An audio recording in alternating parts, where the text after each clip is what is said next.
সফল হতে চান, সাকসেস অর্জন করতে চান, রাগ দমন করেন, সফল বানিয়ে দিবে আল্লাহ পাক আপনাকে।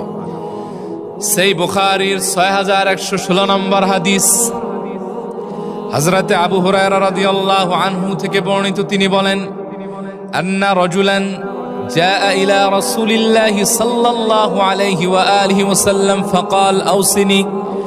একজন লোক আল্লাহর হাবিবের মোবারক দরবারে আসলেন, এসে বললেন, ও নবী, আপনি আমাকে আদেশ করেন, নসিহত করেন, ওসিয়ত করেন, অ্যাডভাইস দেন। নবীজি বললেন, লা তাগদাব, তুমি রাগ করো না।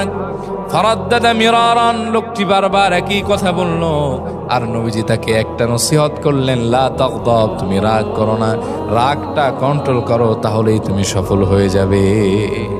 অন্য রিওয়ায়াতে আছে, তুমি রাগ দমন করো, এটাই তোমাকে জান্নাতে নিয়ে যাবে। সুবহানাল্লাহ। এই হাদিসের ব্যাখ্যা এসেছে,